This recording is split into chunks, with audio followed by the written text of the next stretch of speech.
Muy buenos días a todos. Almudena de Arteaga, muy bienvenida. El Senado te agradece tu participación en este programa. Don Antonio Pérez Henares, al que conocemos todos por sus intervenciones como gran profesional del periodismo, pero además como también escritor sobre la historia.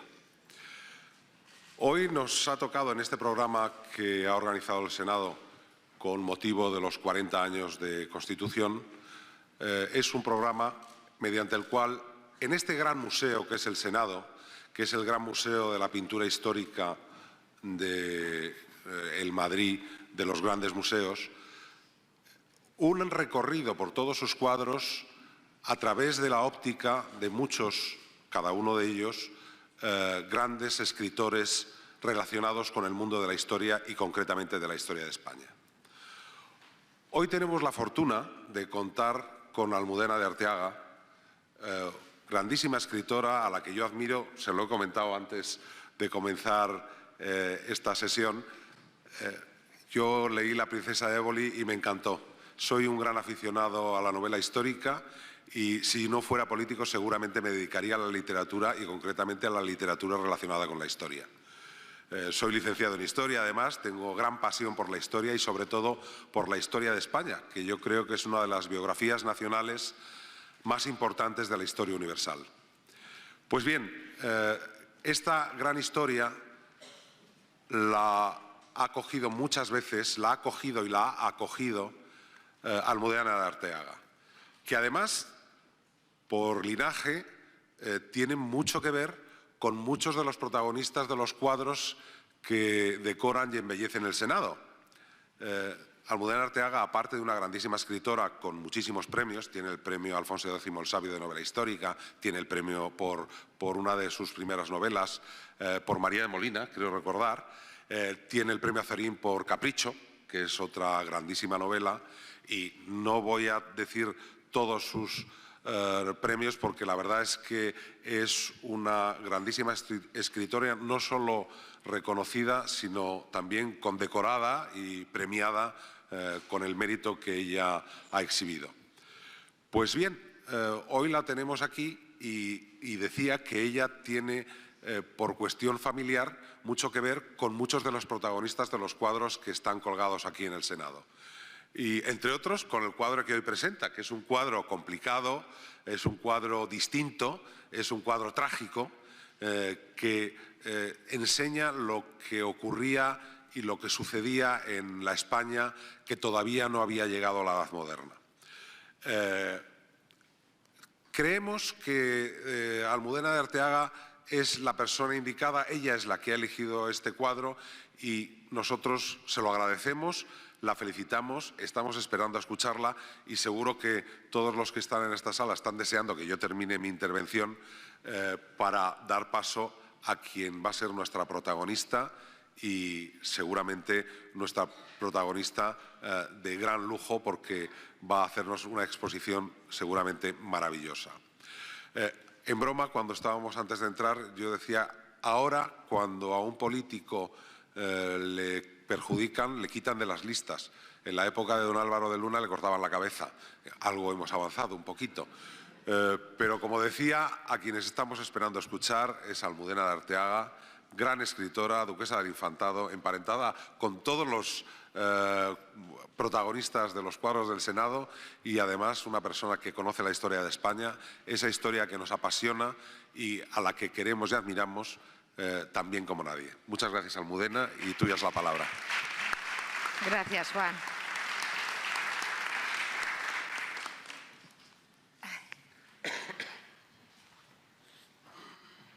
Tétrico.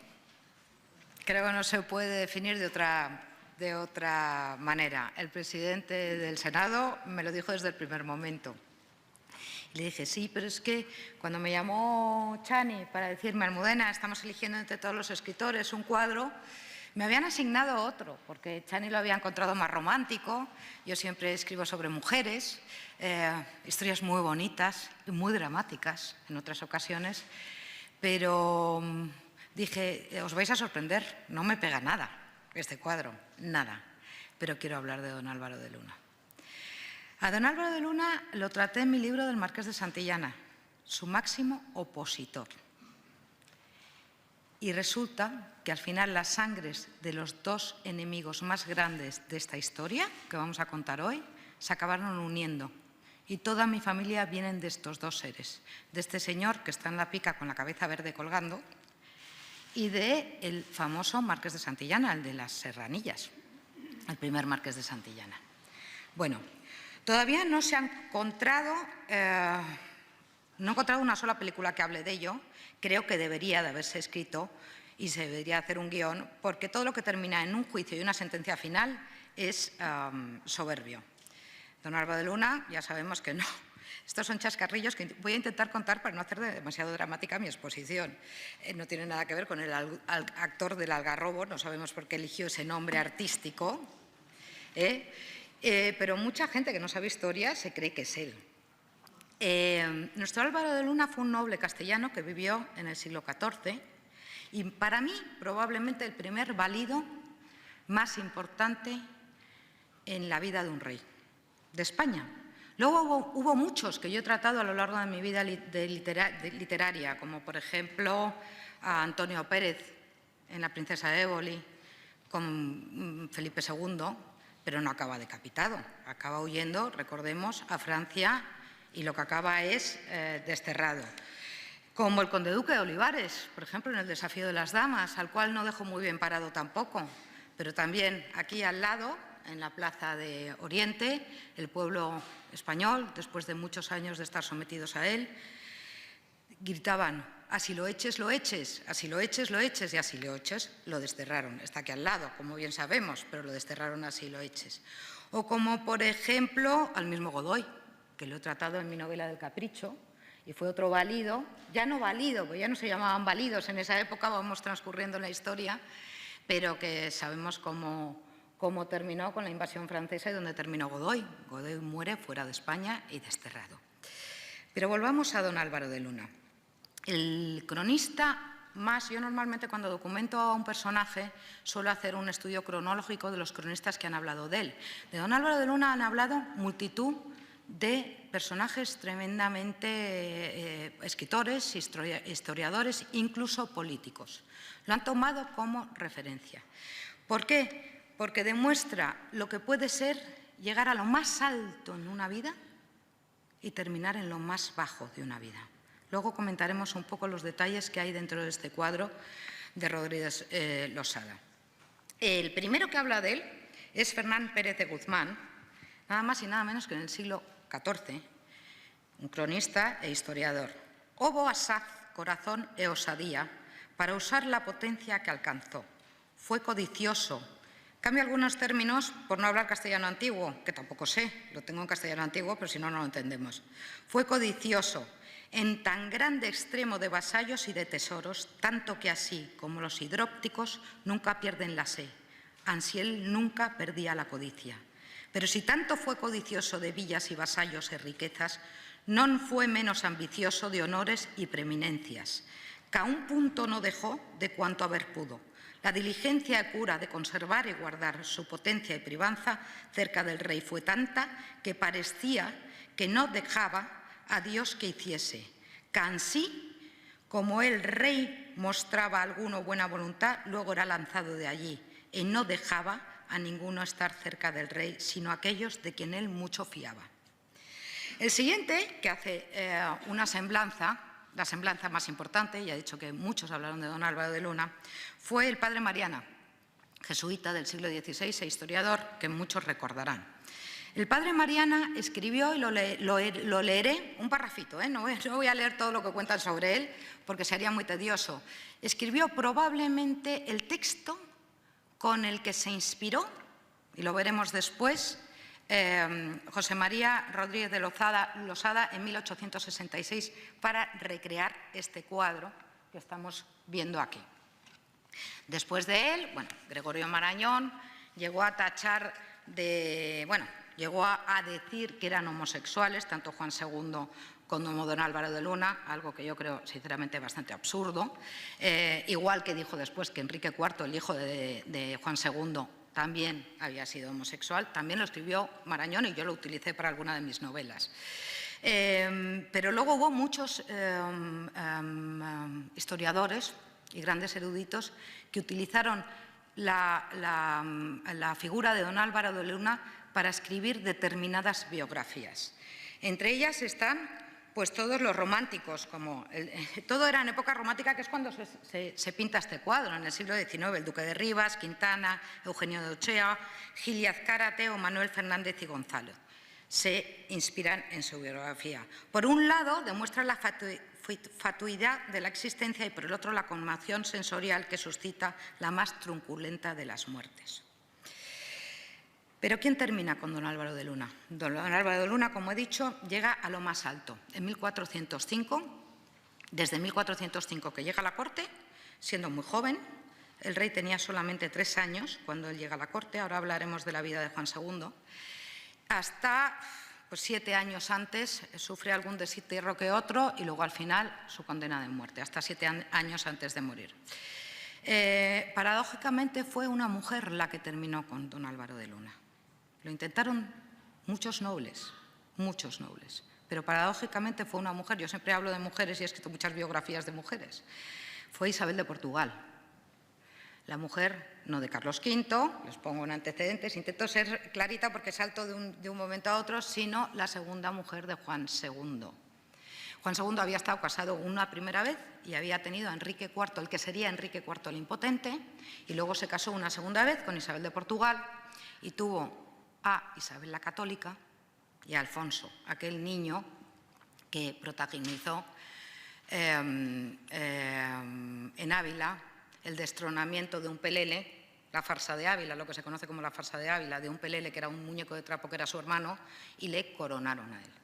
Bien, pero volvamos a nuestro don Álvaro de Luna. Fue precisamente la reina Isabel de Portugal la que al casarse con Juan II estaba muy enamorado de ella, acabó convenciéndole de que había que terminar con él. Terminaron con él acusado, diríamos hoy, por malversación de fondos e uso indebido de poder. Diríamos que acabó acusado por eso. Fue juzgado por 10 juristas, pero fue una pantomima, porque en realidad su sentencia de muerte ya estaba firmada, prácticamente, ¿no? El rey le había tenido como su gran amigo y siempre le quiso por lo menos que tuviese un final medianamente justo. Rodríguez Losada, y ahora nos vamos al cuadro, vamos a mirar el cuadro. El cuadro está puesto, por si alguien lo quiere ver después, en el pasillo de aquí, justo, a la salida a la izquierda de la sala. Es mucho más grande, por supuesto, que el que tenemos expuesto. En medio de la plaza, dice el padre Mariana, que le da la idea para reflejar su pintura, escribe: en medio de la plaza de aquella villa de Valladolid tenía levantado un cadalso y puesto en él una cruz con 2 antorchas a los lados y debajo una alfombra. Como subió en el tablado, hizo la reverencia a la cruz y, dados algunos pasos, entregó a un paje suyo que allí estaba el anillo sellar y el sombrero. Vio un garfio de hierro clavado en un madero bien alto. Preguntó al verdugo para qué le habían puesto allí y con qué propósito. Respondió él que para poner allí su cabeza luego de que se la cortasen. Desabrochándose el vestido, sin muestra de temor, bajó la cabeza para que se la cortasen aquel 5 de julio de 1453. Varón verdaderamente grande y por la misma no era grande de tamaño. Mariana habla de grande por lo que llegó a ser. De tamaño ya veremos que era muy pequeñito. La misma variedad, la fortuna y maravilloso. Por espacio de 30 años, poco más o menos, estuvo apoderado de tal manera de la Casa Real que ninguna cosa grande ni pequeña se hacía sino por su voluntad. Acompañó a don Álvaro por el camino y hasta el lugar, fraile de San Francisco, aquel que compuso un libro llamado Portatilitium Fidei. Quedó el cuerpo, cortada la cabeza, por espacio de 3 días en el cadalso, con una bacía puesta allí junto para recoger la limosna con que le enterrasen, un hombre que poco antes podía haber igualado a los reyes. Y así se truecan las cosas. Desde el punto de vista temático, el cuadro, luego yo voy a poner una exposición de varias diapositivas, pero prefiero dar primero la ponencia y luego les voy diciendo cada cuadro. Este cuadro es el preámbulo de uno que hay en el Museo del Prado, que vamos a ver en mi exposición, que es de Eduardo Cano y que simboliza la colecta para el entierro, porque tenemos que recordar que a él no solamente le cortaron la cabeza, le despojaron de todos sus bienes, con lo cual no había dinero para enterrarle. Muchos han dicho que el mendigo que está a la izquierda iba a pedir limosna al comentarlo. No, es una representación que Rodríguez Losada hace en el cuadro, a mi gusto, maravillosa, porque demuestra que lo más pobre del entorno, que es un mendigo, incluso está, porque si se fijan, aquí no lo aprecian, pero si ven el cuadro en realidad lo ven, está dejando una moneda en la olla para que puedan enterrar al hombre que hacía muy poco había sido el más grande en Castilla. ¿Quién? Un mendigo. Lo más pobre. Está soltando su única moneda para poder enterrar a este hombre. Esa es la temática que ella elige. Es el preámbulo del de Eduardo Cano. El de Eduardo Cano había sido premiado en la Exposición Nacional de 1858. Este se quedó nada más que en mención de honor 7 años después, en la misma exposición. Pero podríamos decir que este fue el primero y el de Eduardo Cano después. Vamos a ver el de Eduardo Cano, ya sale el cuerpo con la cabeza al lado y lo están llevando en una camilla a enterrar. Compositivamente, no sé si recuerdan ustedes el retrato de los comuneros sobre el cadalso de Gisbert. Compositivamente es muy parecido. Están Juan Bravo, Padilla y Maldonado sobre un cadalso. No lo puedo poner ahora mismo porque si no nos desviamos. Pero compositivamente, si se fijan, es parecido. Sí podría ser parecido. Y luego, también les puedo decir que hay anacronismos claros.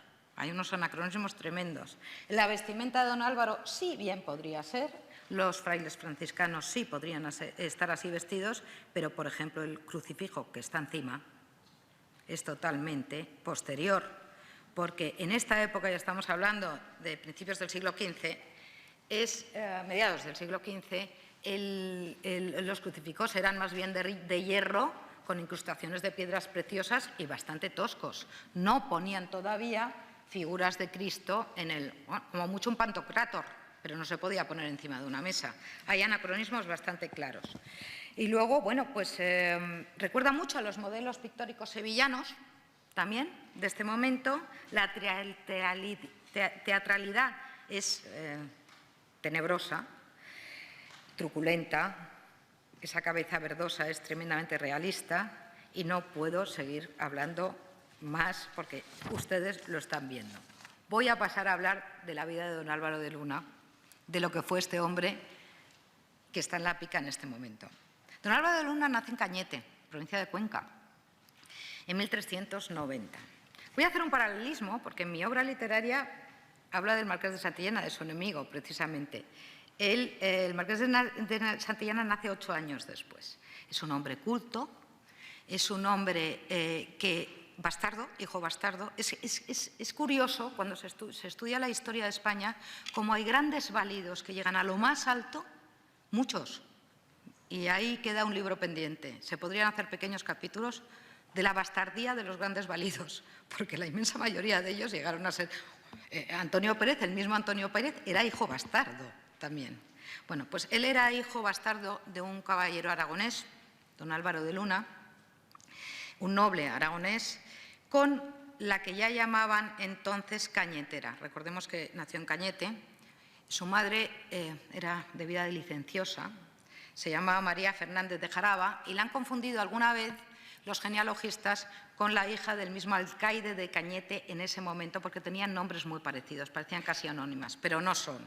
La hija del alcaide de Cañete pues era diríamos, una niña bien, con buena conducta, y esta cañetera, la madre de don Álvaro, pues tuvo, para que se hagan una idea, 2 hijos más con 2 padres diferentes, que no eran los padres de don Álvaro. Bueno, pues una vida bastante ajetreada, diríamos hoy en día. A los 7 años se queda huérfano. Su padre es verdad que era bastardo, pero siempre se hizo cargo de él. Le deja a cargo de Pedro de Luna, que era arzobispo de Toledo, y a cargo nada más y nada menos de su tío abuelo, el Papa Luna, el que produjo el conflicto de Aviñón. Benedicto XIII, el Papa Luna. Este Papa Luna, chascarrillo. Un día me fui a Zaragoza y no me cuenten por qué, pero los escritores hacemos cosas muy raras. Me fui al anatómico forense y seguimos con cosas truculentas en la Guardia Civil. Y es que acababan de encontrar la cabeza de don Álvaro del Papa Luna, que lo habían robado de la capilla, donde estaba desde hacía siglos, lo habían robado, habían saqueado y lo había encontrado la Guardia Civil. Y lo tenían en el anatómico forense para ver si en realidad era la cabeza de don Álvaro de Luna o en la hornacina habían metido la cabeza de cualquier otra persona. Entonces, bueno, como curiosidad les diré que me puse unos guantes como los de CSI y tuve la cabeza de don Álvaro de Luna entre las mías. Muy pequeñita, por cierto. Pero sigamos con nuestra historia. A los 3 años, cuando el rey tiene 3 años, Juan II, y voy a hablar ahora un poquito de la vida del rey, él ya está en la corte, pero simplemente como paje. Es mayor que él, es mayor que el rey, pero está en la corte como paje. Y al rey desde el primer momento le divierte muchísimo. Él sabe tocar instrumentos, sabe leer, sabe componer, está muy bien educado por su tío, el arzobispo de Toledo, y el rey, y además es 2 cosas que siempre quiere un rey: tremendamente discreto y se convierte en su gran confidente. Siempre. Pero ¿qué pasa? Que todavía es muy pequeño el rey. La regencia, ¿quién la ejerce en ese momento? Alfonso de Aragón, su tío, el de Caspe, el que luego llegaría a Caspe, y su madre Catalina de Lancaster. Catalina de Lancaster, bueno, otra anécdota, fue la que prohibió, en un momento dado, intentó prohibir que en España, en Castilla, perdón, hablo de España, pero era Castilla en ese momento, se sirviesen de médicos moros, musulmanes, moros es lo que se decía en aquel momento, o judíos. La gente hizo caso omiso. Los cristianos se sirviesen de ese tipo de médicos. Hay un ordenamiento de Catalina de Lancaster diciéndolo. Hizo caso omiso y se siguieron sirviendo de ellos porque eran los mejores que había, indudablemente. Pero bueno. Dicho esto, en el compromiso de Caspe se queda ya como tutora Catalina y con 14 años, después del compromiso de Caspe, con 14 años hacen mayor de edad a Juan II. En ese momento, don Álvaro de Luna empieza a subir en la corte como la espuma. Ya no tiene a nadie que le frene, llega a aliarse con pequeños nobles, con iglesias, con personeros, con todo el que le pudiese ayudar. Porque había una fracción de nobles muy poderosos entre los que estaba el marqués de Santillana, Plasencia, varios nobles más, que estaban totalmente en contra de cómo estaba creciendo y querían dominar al rey. Ya sabemos que eran como manadas de lobos queriendo dominar a una minoría del rey. No era la primera vez que pasaba. Él llega a la corte, empieza a crecer, empieza a crecer, empieza a crecer, y en 1419 Enrique de Aragón, sus primos, los infantes de Aragón, entra en Castilla y nada más y nada menos que lo secuestra. Don Álvaro de Luna dormía a los pies de la cama del rey siempre, de Juan II, desde que era pequeñito. Dormía en un camastro de los reyes. Lo secuestra. Lo secuestra, entre comillas, porque a los pocos meses, cuando se empieza a abrir un poco la mano y ya no lo tienen tan controlado, salen en una partida de caza en Talavera de la Reina y se escapan. Y empieza una contienda, una guerra de Castilla contra Aragón muy cruenta y muy importante. Están en guerra durante muchísimo tiempo. Llegan incluso a lo que se llama la primera batalla de Olmedo. Hay 2 batallas de Olmedo. En 1445, la primera batalla de Olmedo es cuando consiguen que por fin Enrique de Aragón caiga herido y caiga preso. Y ya no vuelve a entrar nunca más la corona de Aragón, dentro de que son primos hermanos del rey, empieza ya a estar en segundo plano totalmente hasta que se case Isabel la Católica con Fernando. Él sigue creciendo, consigue deshacerse del condestable Ruy López de Alba, consigue que le hagan condestable de Castilla, que es el equivalente hoy en día, diríamos, al presidente del gobierno. No se pueden hacer similitudes, ¿eh? Yo no quiero cometer más anacronías, pero más o menos para que lo sitúen. Y una vez que cae en la batalla de Olmedo, cae don Enrique, consigue que le hagan gran maestre de Santiago. De ahí que siempre don Álvaro de Luna aparece con la cruz de Santiago, la cruz roja en todas sus… Bueno, aquí no, aquí en este cuadro no, pero siempre aparece con la cruz de Santiago en todas sus representaciones, absolutamente en todas.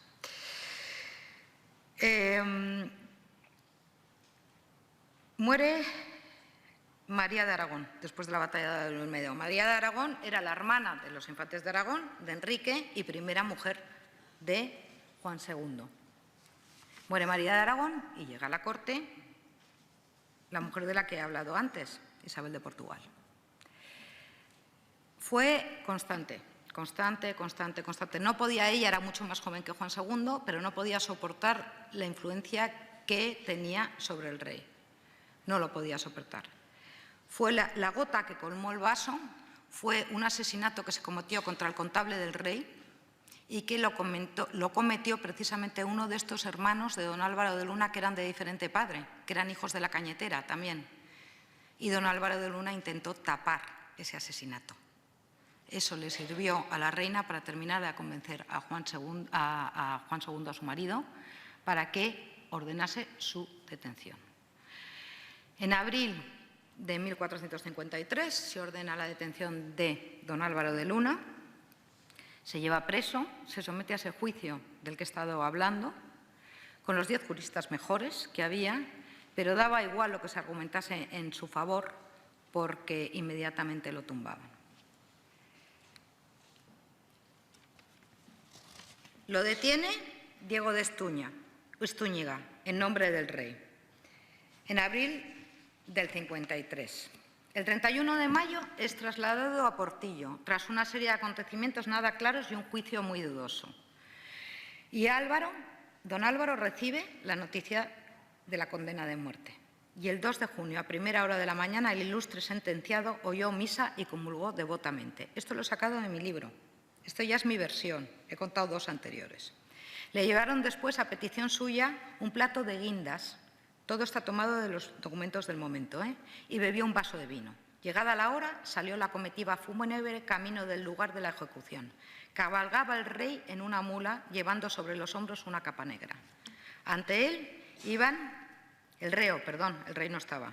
Ante él iban los pregoneros diciendo en altas voces: esta es la justicia que manda hacer el rey nuestro señor a este cruel tirano e usurpador de la corona real, en pena de sus maldades y de servicios, mandándole degollar por ello. A don Álvaro no le cortaron la cabeza directamente, primero lo degollaron y luego le cortaron la cabeza. Sería una exposición muy larga, pero los nobles tenían prebendas para no ser, por ejemplo, no podían ser decalvados. Eso daría para una conferencia entera, las diferentes penas que tenían los nobles y que tenía el pueblo, ¿no? Así caminaron por la calle Francos y la de Costanilla hasta la plaza, donde se había erigido un cadalso cubierto con un paño negro y sobre el cual había un crucifijo con antorchas encendidas a los lados. Preguntó el condenado qué significaba el garfio de hierro, esto ya lo he contado, que sobre el madero había, y como le contasen que era para poner en él su cabeza después de degollado. Cuando le contaron esto, después contestó fríamente: hagan del cuerpo y la cabeza lo que quieran. Don Álvaro, sin perder la elegancia y la soberbia que siempre le había caracterizado, subió con entereza al cadalso, preparando en la plaza pública de Valladolid, donde unos momentos después era decapitado. Su cabeza permaneció expuesta y colgada del garabato durante 9 días. Su viuda, Juana de Pimentel, de la cual he hablado poco, pero en la exposición de diapositivas la van a ver en el enterramiento del condestable en la Catedral de Toledo, y su hijo Juan, el conde de Alburquerque en ese momento, se habían ofrecido bastante resistencia para no entregar el castillo de Escalona en ese momento, que era donde ellos vivían, pero al final lo tuvieron que entregar.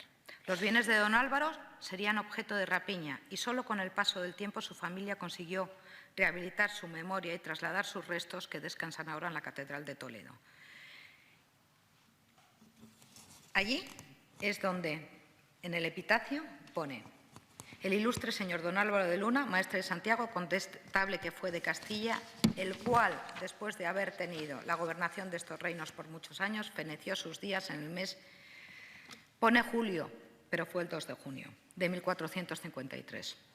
El rey estaba en Segovia, a donde fue en los últimos días de mayo para no encontrarse en Valladolid, en donde iban a juntarse don Álvaro con todos los que le habían traicionado. Se desencadenó, la noche que murió don Álvaro, se desencadenó una tormenta fuertísima en Segovia y estuvo lloviendo sin parar.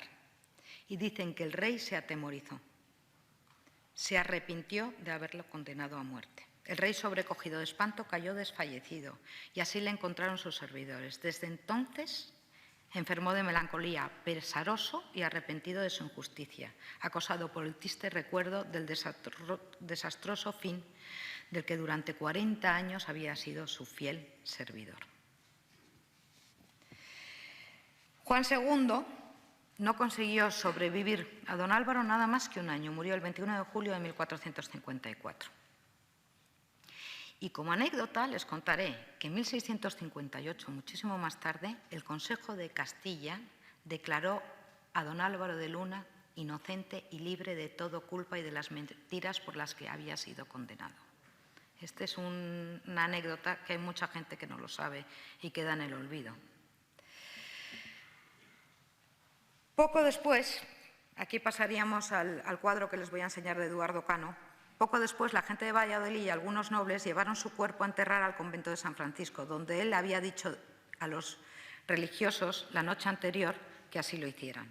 Más tarde, al cuidado casi irreverente del que había sido su fiel servidor Gonzalo de Chacón, fueron trasladados sus restos a la ciudad de Toledo, donde por fin recibieron eterna sepultura.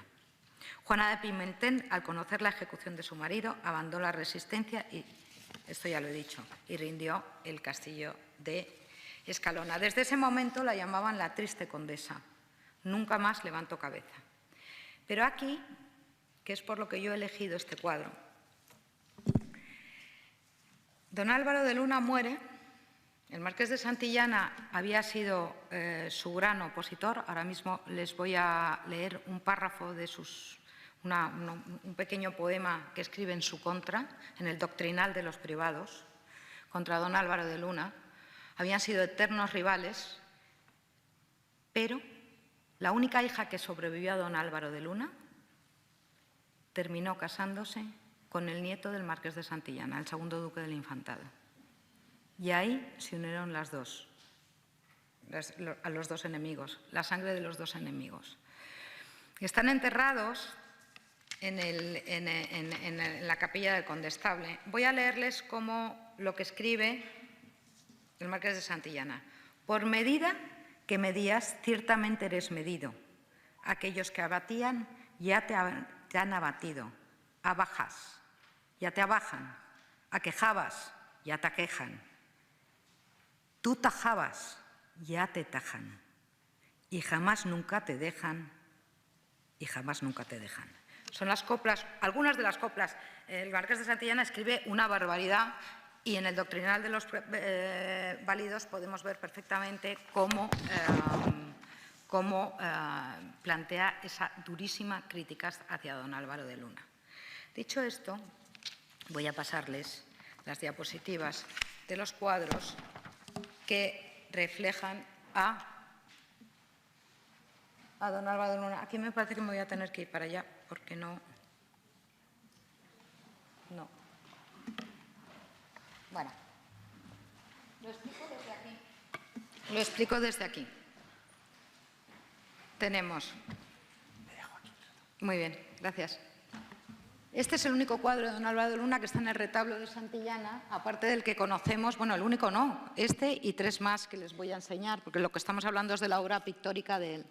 Ven la Cruz de Santiago y bueno, es el retrato más fiel que hay de él porque es el más contemporáneo, porque recordemos que este está pintado, este que tenemos aquí en el Senado, es tan maravilloso árbol, está pintado en el siglo XIX. Cañete.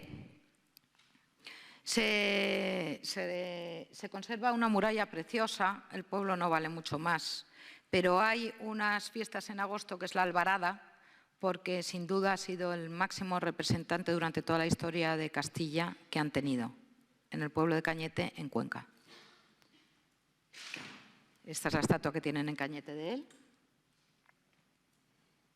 Juan II de Castilla, el marqués de Santillana, con uno de los documentos escritos a mano. Tenía una de las bibliotecas mejores de Castilla, probablemente la mejor. Aquí tenemos el otro cuadro, uno de los cuadros a los que yo hago referente. Este no es del decano, el decano viene después, el de Eduardo Cano viene después. Este está en el Museo de Jaén, es un buen cuadro, pero es otro cuadro en el que se representa la muerte de don Álvaro de Luna. Está en el Museo de Jaén y es mucho más moderno. Este es el cuadro que decimos que seguiría, porque además este cuadro fue pintado 6 años antes que el que tenemos aquí en el Senado. Este está en el Museo del Prado, estaba en el Casón del Buen Retiro, que supongo que como están obras, ahora mismo no lo tengo muy localizado, pero lo volverán a poner allí. Y aquí, como vemos, la cabeza está ahí al lado del cuerpo y se lo están llevando a enterrar. Y este está en el Museo del Prado también, es un boceto más que un cuadro, porque sabemos que Madrazo es mucho más realista y pinta con unos trazos mucho más perfectos. Es otro cuadro en el que, bueno, él está entregando, aquí coge otro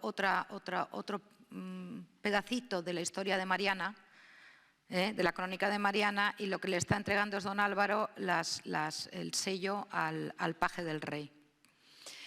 Este es de Madrazo y está en el Museo del Prado.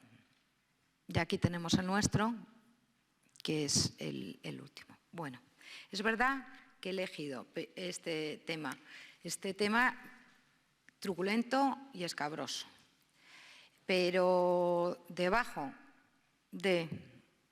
Es que no se ha terminado, creía yo que se había terminado. Las coplas de Jorge Manrique a la muerte de su padre, también se inspiran algunas en la muerte de don Álvaro de Luna. Aquí tenemos los bocetos de Juana de Pimentel, su mujer, aquella que llamaron la triste condesa para siempre, y don Álvaro de Luna. Son los bocetos que se utilizaron, están en el Museo del Prado también, para pintar el retablo que está en la Catedral de Toledo, en la misma capilla. Son los retablos, los bocetos de ellos dos. Y aquí está la catedral. Debajo están viendo que hay unas losetas de cristal. Ahí está la cripta donde tengo a todos los míos y donde yo el día de mañana estaré. Este es el chascarrillo de última hora, si se puede llamar chascarrillo, pero nunca lo he contado. Debajo de esos cristales, debajo de los enterramientos de don Álvaro de Luna, el retablo está al fondo, lo pueden ver al fondo, es donde tengo a todos los míos. Y este, por último, es un grabado muy bonito que encontré, antiguo, que encontré sobre la misma capilla de los condestables de don Álvaro de Luna y de Juana de Pimentel.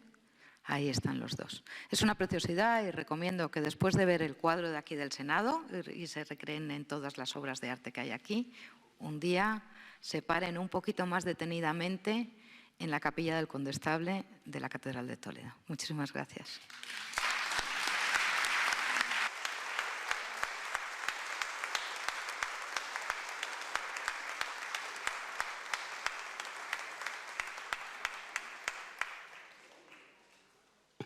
Muchísimas gracias, Almudena. Pues sí, es cierto, yo le había propuesto otro cuadro, pero se empeñó en narrar cómo le habían cortado la cabeza a su antepasado. Sobre gustos no hay nada escrito. Don Álvaro de Luna me cae bien, pero un poco mal, porque se cargó a Atienza. Sí. Sí. Porque cobijaba a los aragoneses. Bueno. Claro, Atienza guardaba a los aragoneses y don Álvaro llegó a... Es que no he contado toda la historia de don Álvaro. Efectivamente, los aragoneses llegaron a tomar Atienza, el corazón de Castilla, y don Álvaro lanzó una ofensiva para conseguir volver a rendir la plaza. Consiguió rendir Atienza, pero no a los aragoneses, que se quedaron, si van ustedes a Atienza.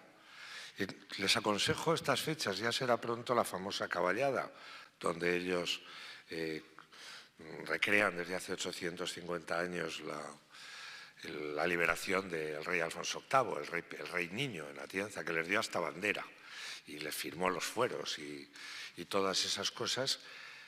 Don Álvaro logra tomar la ciudad, pero si ven el castillo, por algo le llama el Cantar de Mío Cid la Peña Fort, allí era bastante difícil subir. Y entonces llegaron a un acuerdo de que se quedarían unos 50 y que luego ya si eso se irían. Atienza se quedó hecha verdaderamente polvo, porque si ven todavía las murallas eran espectaculares, 3 murallas defensivas, las barbacanas, etcétera.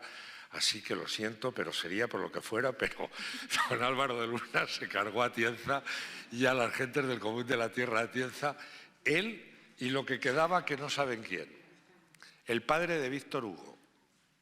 Sí, lo que quedó de las murallas y todo eso, el padre de Víctor Hugo era el general Hugo del ejército imperial francés, gobernador de Soria y de Guadalajara. Y un tal Juan Martín Díez, alias el Empecinado, tenía la costumbre de sacudirle por toda esa zona a los franceses y meterse en Atienza al castillo.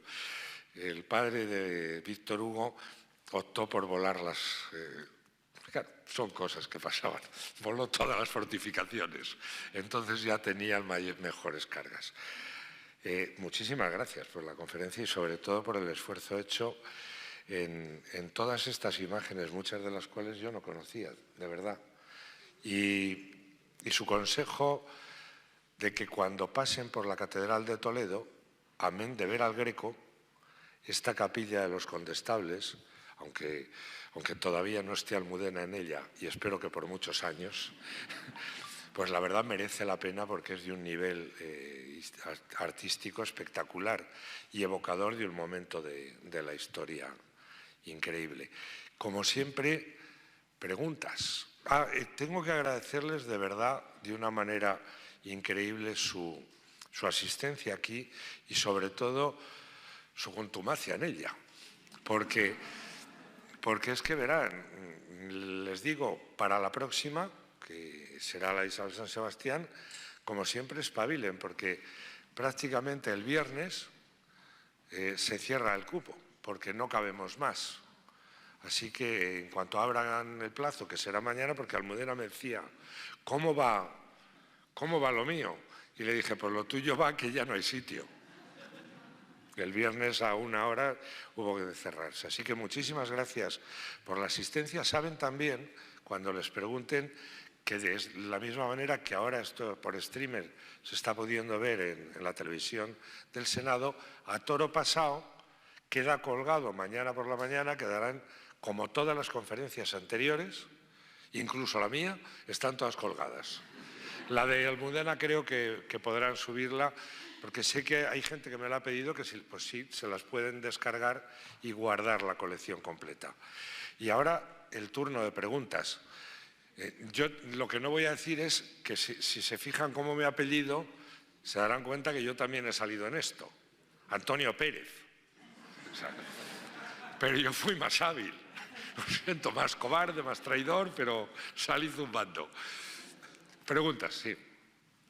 Gracias por la conferencia. Mire, he leído el cartel del patíbulo, digamos, y ha sido la frase que ha dicho usted, que cuando iba hacia el cadalso lo decía el pueblo, pero no la acabo de ver del todo. Veo, esta es la justicia.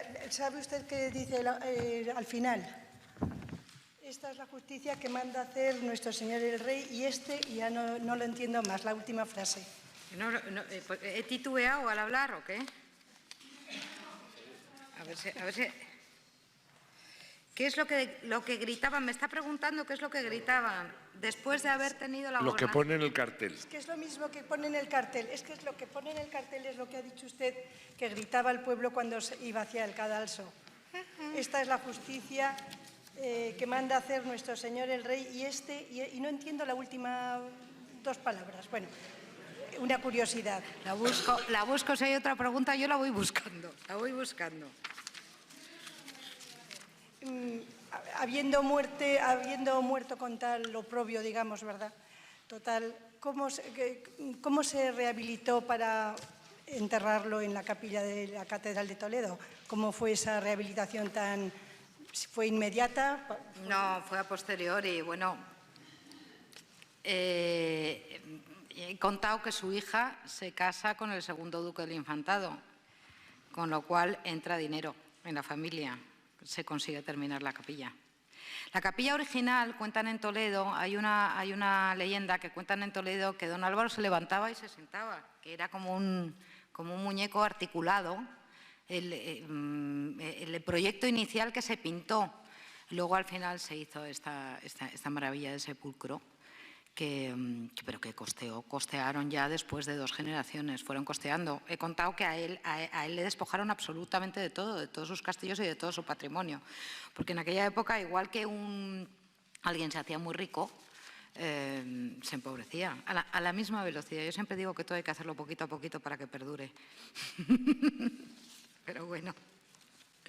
A ver, yo cuando lo encuentre se lo digo. Sí. Si no, luego se lo digo. Sí.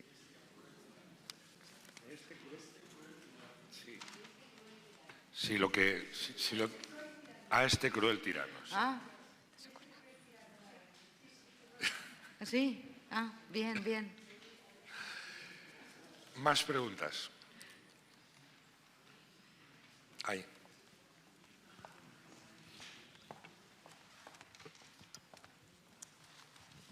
Hola. Ha citado usted entre los anacronismos del cuadro los hábitos de los frailes. Sí. Y yo creo tener una solución a eso. En el convento de San Pedro de Alcántara, en Arena de San Pedro, se conserva un fragmento del hábito de San Pedro. Y no era así.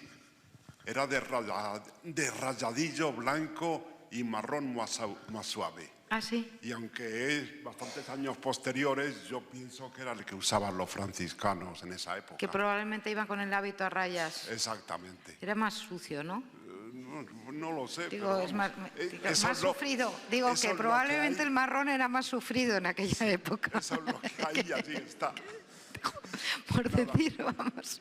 No, pero es posible que fuesen, lo digo en broma, es posible, sí. Si está documentado es posible que fuese a rayas. Y en cuanto a doña Juana de Pimentel, efectivamente, ella firma en los documentos como yo la triste condesa. Yo la triste condesa de por vida. Y es más, en Arenas de San Pedro, la calle principal, que creo que es Camilo José Cela, dice que es el nombre de calle más bonito de España, es la calle de la triste condesa. Sí. En fin. Bueno, esto es fenomenal, ¿eh? Hay cosas preciosas, más. igual que el nombre de esta sala, Los Pasos Perdidos, La Triste Condesa. Hay mucha literatura en todas partes. ¿Más intervenciones? Allá atrás.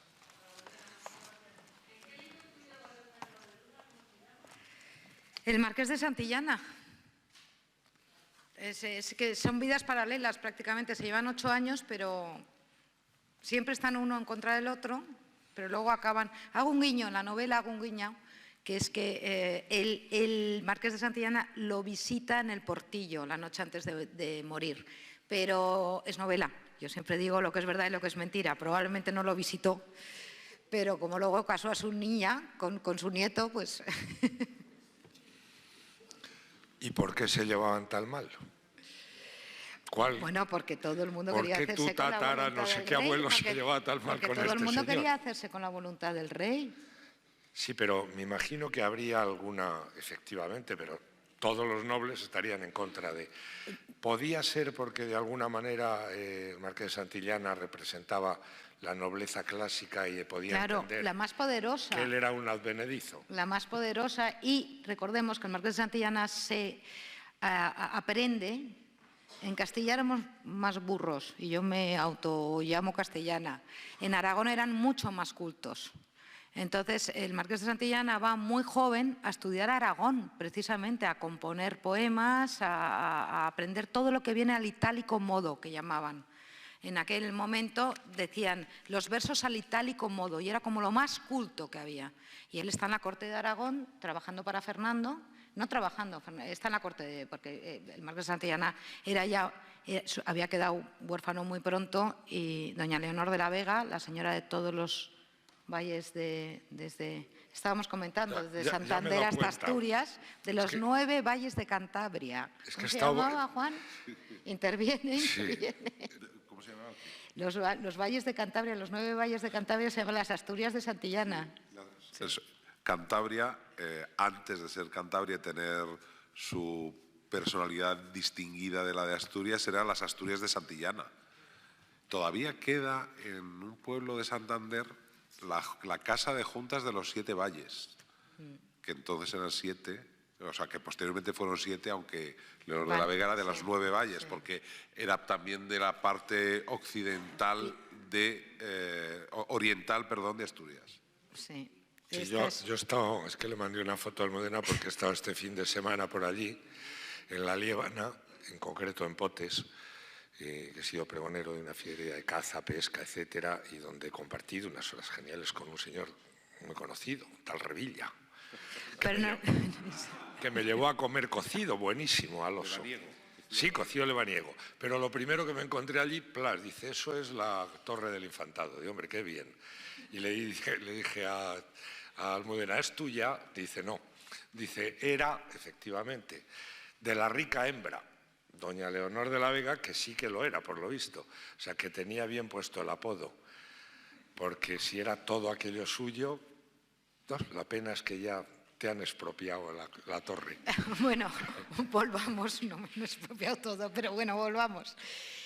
Porque eran enemigos porque él, Santillana, estaba muy cerca de los aragoneses, había estado en la corte de Aragón, y ya sabemos que don Álvaro está totalmente contrario a los aragoneses. Que eran primos hermanos, ¿no? Eran primos hermanos, sí. Ahí hay un elemento, lo que tú decías, mira, no lo va a decir ella, pero lo voy a decir yo como alcarreño, porque si alguien tiene que ver con mi provincia, lógicamente es la Casa Mendoza, ¿no? Les hablaba el otro día de una persona que nosotros queremos mucho, que es también de su familia, el conde de Tendilla. Aparte de todos los infandados, cuando les contaba, el próximo cuadro aparece. Ya les digo que lo mismo que Isabel la Católica no estaba en el cuadro. El conde de Tendilla estaba poniendo la enseña de Castilla en lo alto de la Alhambra en el momento del cuadro. Pero, ¿por qué Aragón, decía Almudena, tenía en aquel momento un mayor influjo cultural, un mayor desarrollo? Porque la corona de Aragón tenía media Italia en su poder. Y todo lo que estaba sucediendo en Italia, todo lo que era el Renacimiento, estaba llegando a través de ahí. La rima a la itálica manera, por supuesto. Pero hay otro elemento posterior que es todavía más definitivo. Cuando Francisco I cae prisionero en Pavía, es tomado prisionero y ¿saben dónde lo traen, entre otros sitios? Al Palacio del Infantado. Es donde está, que hacen unas fiestas increíbles, al fin y al cabo tener prisionero al rey francés, y tras suyo llega un gran poeta que se llamaba Andrea Navallero, íntimo amigo de Petrarca. Este va a encontrar, viene enviado por la República de Venecia para firmar la liberación del rey francés, pero es sobre todo un gran poeta, gran viajero, y se encuentra con 2 personas, una es Boscán y la otra se llama Garci Laso de la Vega, que es también un Mendoza, y a partir de ahí va a entrar el Renacimiento en lo literario. En lo que es arquitectura, entra también, y sobre todo en los grandes estudiosos alemanes, dicen que el Renacimiento entró en España por la Casa Mendoza, y efectivamente está perfectamente claro, y solo tienen que ver el Palacio del Infantado o el Palacio de la Calahorra o cualquiera de los palacios. El Palacio de la Calahorra mandado a construir por el hijo del gran cardenal, entonces los cardenales tenían hijos con cierta pero reconocido, y al que le puso Rodrigo Díaz de Vivar, cosa que me encanta. Porque eso de que soy descendientes del Cid ya no cuela, ¿eh? Pero ciertamente sé que, no sé si se fijan que en esta casa se da continuamente el hecho de grandes hombres de armas, de grandes políticos, pero al mismo tiempo parece una tradición, y hoy me congratula demostrarla, que también grandes gentes de letras, el Marqués de Santillana, Garcilaso de la Vega, la gran historiadora esta que es tía tuya, ver, Cristina de Arteaga. Sí, Cristina de Arteaga y ahora Almudena, que sigue esa tradición familiar. También había nigromantes y gentes de mal vivir.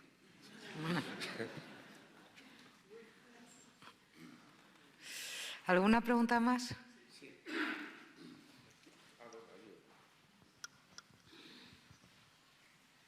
Almudena, has dicho antes que principalmente escribes sobre mujeres, como por ejemplo la princesa de Éboli. ¿En qué te basas o por qué eliges a tus personajes, a esas mujeres? Depende de cualquier cosa, siempre lo digo.